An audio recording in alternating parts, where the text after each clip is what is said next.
Hola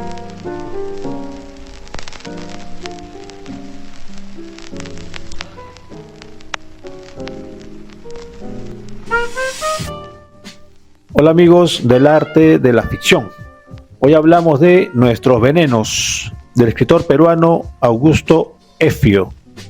Una novela corta que está dentro del género de la novela negra y que tiene como argumento el plan maestro de Ramiro Zanatti: ayudar al expresidente Alan García Pérez sembrando un cuerpo falso para su supuesto suicidio. Pues la obra de Augusto Effio trabaja con la teoría conspiratoria que el presidente Alan García aún sigue vivo y que el cuerpo que todos vimos por los medios de comunicación en realidad pertenece a otra persona. Esa otra persona, en la novela de Augusto Effio, es el compañero de trabajo de Ramiro, Romel Carreño. Hasta allí, el argumento de la novela es muy seductor. Eso no lo puedo negar. Como tampoco puedo negar que el ambiente donde se desarrolla la historia de Ramiro Zanatti también es atractivo para el desarrollo de esta novela negra. Pues Effio nos sumerge en el mundo de la corrupción jurídica. Así que tenemos como personajes a abogados, fiscales y jueces corruptos, extorsionadores, matones, empresarios sin escrúpulos, mujeres adineradas que son usadas como objetos sexuales y mujeres pobres que también son usadas como objetos sexuales. Diarios chicha y una enorme sombra de un Estado podrido en corrupción representado en el expresidente Alan García. Así pues, la novela de Effio trabaja los estereotipos que toda buena novela negra utiliza, además de señalar y resaltar la decadencia moral de nuestra sociedad y Estado peruanos. El lenguaje usado por Effio también es el adecuado. Sus oraciones son cortas, directas, fuertes, como toda novela negra debe ser escrita. Es decir, sin florituras ni barroquismos. El lenguaje de Effio es un golpe directo al rostro, y en sus símiles y adjetivos subraya la decadencia de los personajes. Decadencia manifestada en el aspecto físico de los personajes, la oscuridad de las habitaciones, la pestilencia de la comida y la guachafería de la vestimenta. Todo lo mencionado anteriormente es, en mi opinión, lo positivo de la novela. No obstante, aunque el argumento, los personajes y la atmósfera son el plato fuerte, el desarrollo del argumento viene a ser solo un entremés. He aquí el problema con Nuestros Venenos. Aunque todos los actores e instrumentos están preparados, la puesta en escena es insuficiente.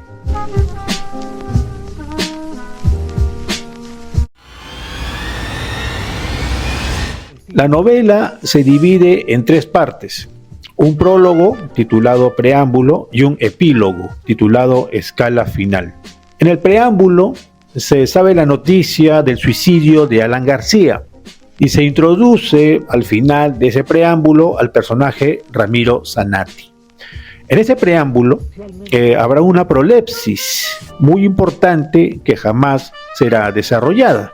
No queda como dato escondido, sino como un vacío argumental.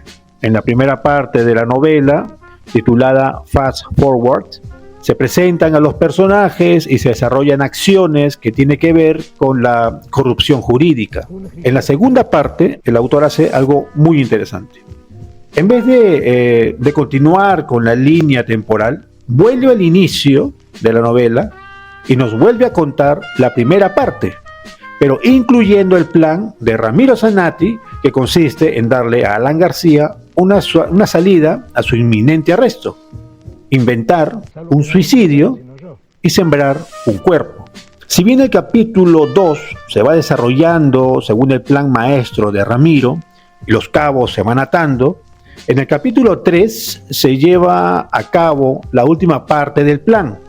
Ramiro consigue el cuerpo, pero de allí no se cuenta más. El tan esperado momento catártico, el falso suicidio, la siembra del cuerpo, la fuga de García y la prolepsis que se nos contó en el preámbulo, todo eso no aparece en la novela.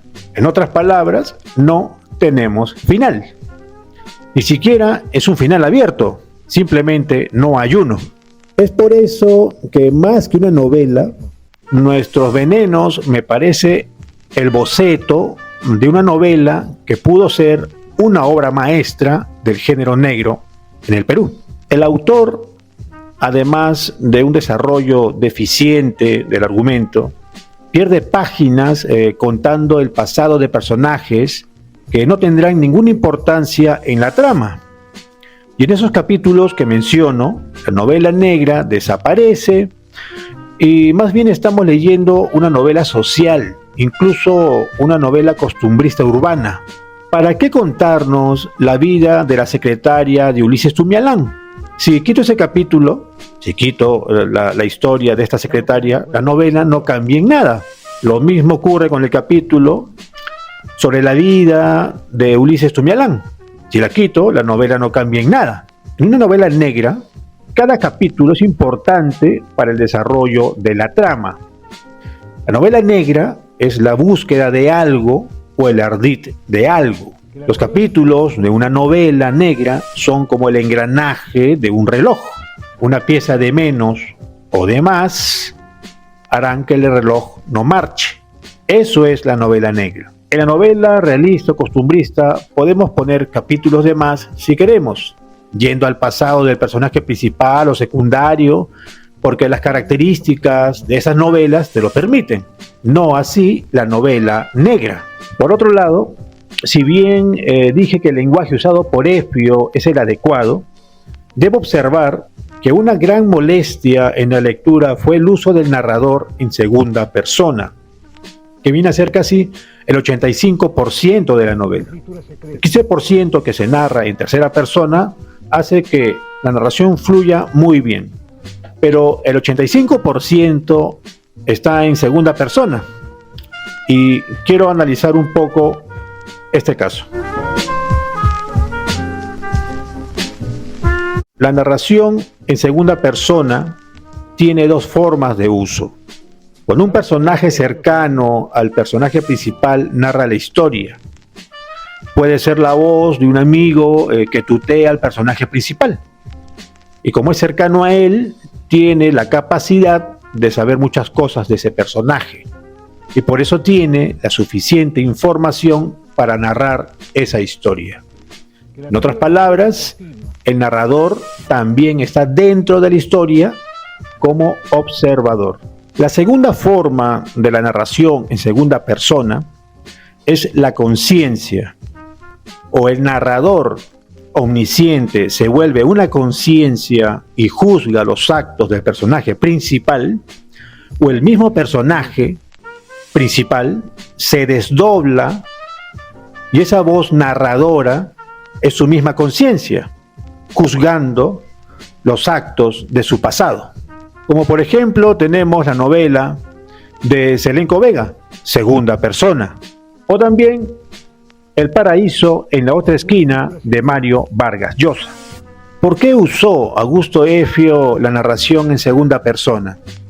El personaje de Ramiro Zanatti se desdobló y aquel narrador era él detallando sus actos y también juzgándolos. En una novela negra se juzga los actos. En las novelas negras que yo he leído no se hace eso. En la novela negra simplemente se narra y es el lector quien saca sus propias conclusiones. Es por eso que si bien la novela de Efio está dentro del género negro, bueno, eso no se puede negar, yo aún observo rastros de la novela realista y costumbrista. Es difícil desempolvarnos de nuestra herencia narrativa. Me refiero al costumbrismo, ya sea criollo o andino, y a la novela realista, urbana. Espero que en las siguientes novelas de Efio el autor logre desarraigarse de esa tradición que, bueno, a muchos escritores peruanos les cuesta, ¿no? Les cuesta deshacerse de esa costumbre, de esa tradición. Bueno, no hay que perder la fe con los escritores peruanos, Por lo expuesto, yo le doy 2 plumas de 5 a nuestros venenos. ¿Recomiendo su lectura? Sí. Y voy a estar atento a futuras entregas de Augusto Espio, de este autor peruano, nacido en Huancayo. Bueno, eso es todo por hoy. Conmigo será hasta el próximo programa. Chao.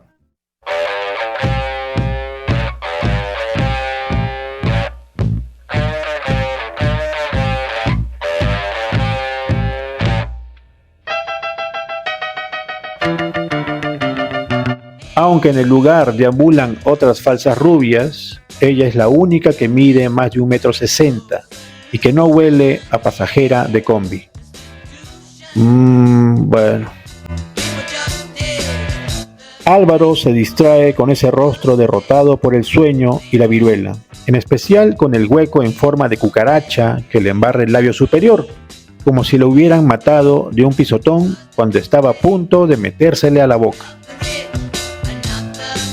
Apenas lo ve ingresar, Córdoba Schaeffer le concede un displicente movimiento de quijada, la indicación para que se siente en los sillones de cuero que dormitan como rinocerontes a punto de morir de sed en el otro extremo de su oficina. No es ninguna cojuda. Luzmila sabe que quiere hociquearle la chacra, como perro que rebusca en la basura. Si te gustan, hurañas, y con 2 cucharadas más de sillao por taza de arroz en la piel para rasparles el concolón, aunque después resulta que todos tienen el culo blanquito. En cambio, nuestros venenos, si no matan, por lo menos deben dejar una buena diarrea. No, hay que trabajar mejor eso.